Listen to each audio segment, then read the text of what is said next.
Hello, Sun City residents. This is Rusty Bradshaw with Sun City News and Stuff. And I'm here with some highlights from the Recreation Centers of Sun City Exchange meeting that happened this morning. And first, I will start off with the items from last month that were touched upon. And there were three topics that they brought forward. And one was a question from residents about while Mountain View is in construction, do they have alternate facilities for the Players Club? And most likely for any other group that uses Mountain View on a regular basis. And the answer is that management is in discussion with the players, and they've received club needs and are researching alternatives. Another item, residents wanted to know the progress on dealing with the ventilation issues at a particular club. And it was reported today that an industrial hygienist has been contacted to test the environment, and that is expected to happen in the next week or so. And the final item was, is the board aware of member percentage of households that have emails to receive the email blasts from RCSC? And if not, is there a plan to increase awareness? The answer is that the management is still, they have data and they're still analyzing that data. Now, Chris Nettesheim reminded residents that there will be a town hall tomorrow, January 13th, beginning at 5:30 p.m. at Sundial Center in the auditorium at 14801 North 103rd Avenue. And this meeting will allow Triarch to present the permutations for the option 3 that was a consensus of members that they wanted, and the board approved that as the option that they will look at for Mountain View. And tomorrow's presentation will present those permutations that Triarch has come up with. Now, Chris Nettesheim offered a few more bits of information about that, but that's going to be covered in the video on the presentation that takes place tomorrow, 5:30 p.m. at Sundial. Be sure and go if you're interested in Mountain View. Now, in regards to resident comments at the exchange meeting, there were several people who talked about Duffyland Dog Park, and if you'll bear with me, they're in separate places in my notes, so I will try to do all of those first. One resident talked about how they expected how the Duffyland Dog Park Social Club is expected to enforce the rules at the park, but some they cannot enforce, such as, do the dogs have tags? That's something they can't make anybody do, and so that presents a problem. They would like RCSC to send employees randomly to check out those things and make sure that those particular rules are enforced. And this resident also said that they are constantly running out of large bags, and sometimes they are too heavy for club members to carry over to the dumpster and get into the dumpster. They would like maintenance crew from RCSC to help out with that. Okay, and again, a resident talking about Duffyland Dog Park said dead trees and bushes were removed, but now there's free running water where those trees and bushes were. There's also a crack in the concrete table that needs to be taken care of.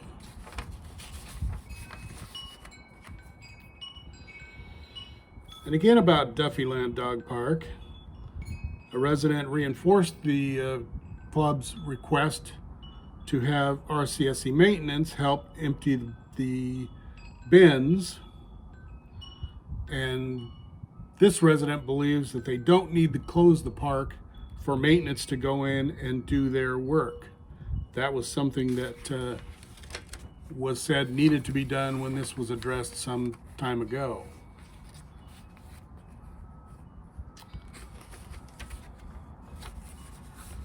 And that was about it for Duffyland Dog Park. So now we'll get back to the rest of it. And bear with me while I get my notes in order here.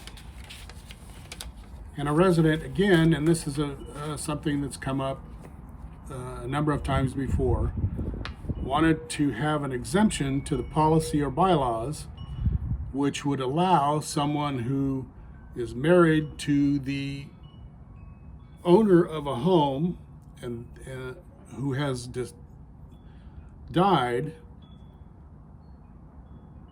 they want to be able to have an exception to put their name, the surviving spouse's name, on the deed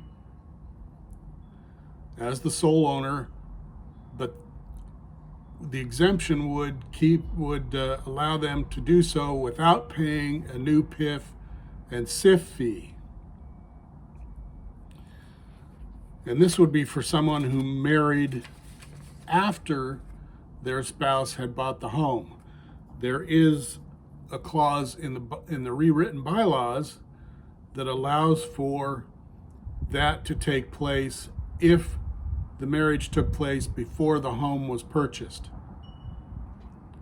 In other words, if a couple is married and they purchase a home in Sun City and one spouse is on the deed, if that spouse dies, the surviving spouse can have their name put on the deed without paying the PIF and the SIF fees. But this resident wants that to extend to people who get married after the house was purchased. And the board said that they will look into that. And a resident representing the Friends of the Sun City Libraries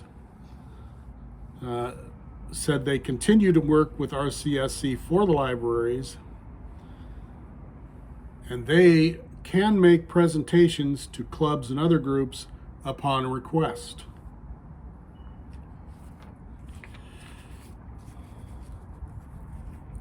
And another resident thanked the board for all their work on the Mountain View project.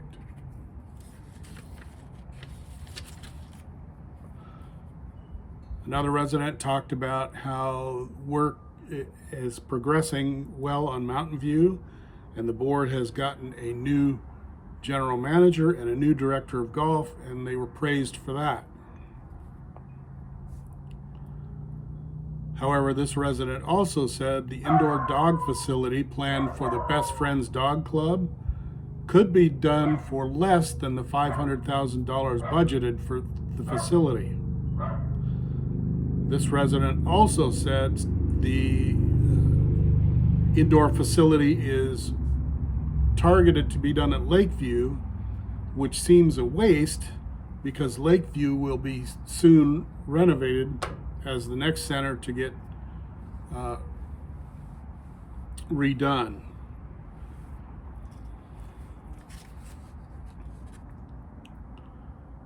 And a member of the Clubs and Organizations Committee said that the group wants the dog park club to come to them with their concerns so that they can be addressed properly.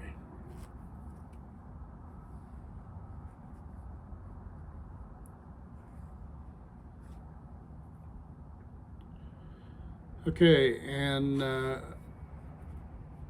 resident asked about how involved RCSC is in promoting the U.S.'s 250th anniversary, and this resident said that the museum is, the Del Webb Sun Cities Museum is actively involved in that. Mike Diermeyer, the operations manager for RCSC, said RCSC is working with the museum and all other community partners. There will be a big celebration in July in conjunction most likely with the Ring That Bell ceremony. Plus, it'll come up again in November when the time capsule at the Bell is reopened.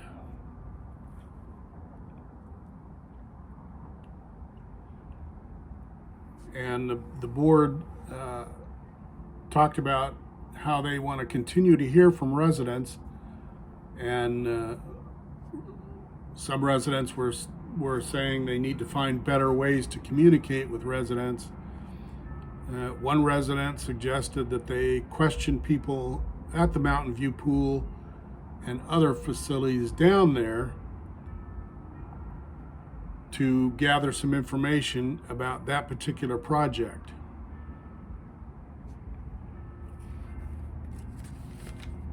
Okay, and another resident said the money allocated for the indoor dog training facility was an arbitrary number and didn't go through Board Policy 16.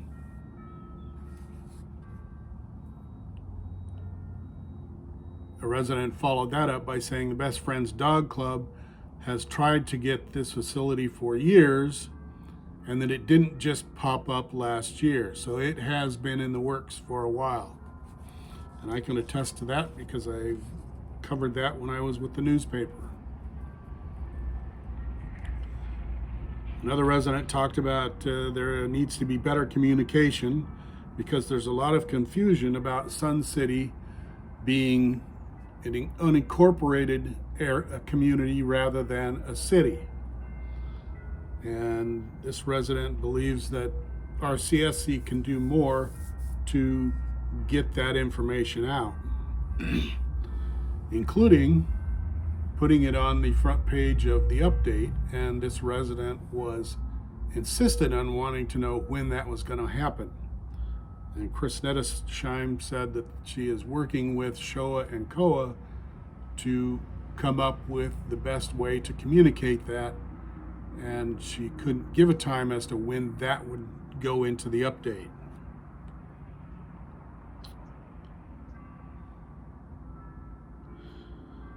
And the confusion, according to this resident, is because people are coming from other areas of the country, from cities and towns, and they expect to come to Sun City and have it run the same as their city and town.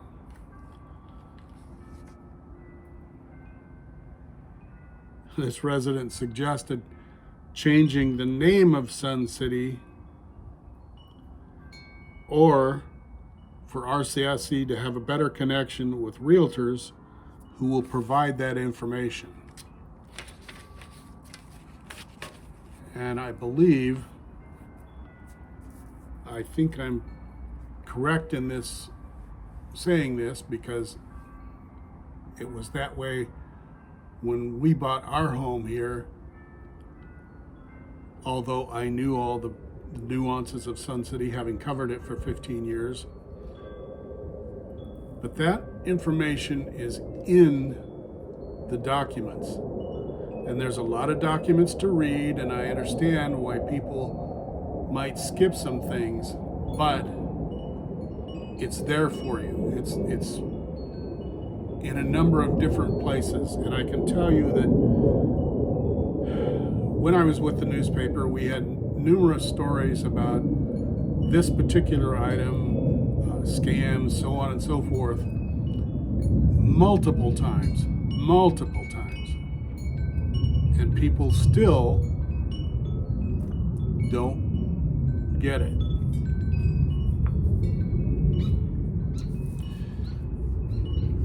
RCSC board member Rick Ray said in the past, RCSC was not as well focused on the rest of the community.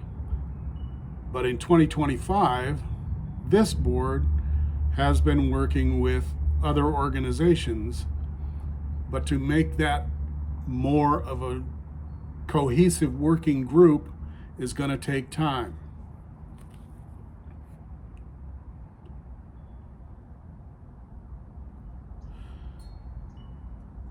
Ed Van Ness, Showa board president, said that the great steps have been taken in cooperation between RCSC and the other organizations in the community.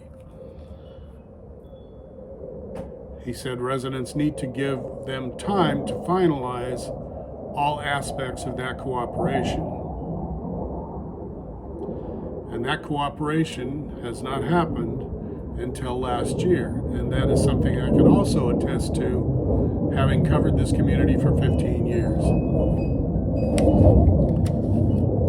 Now, the exchange meetings are the second Monday of every month. And that's an opportunity for residents to go and share their concerns, complaints, praise, whatever they think they need to share with the board to improve the community.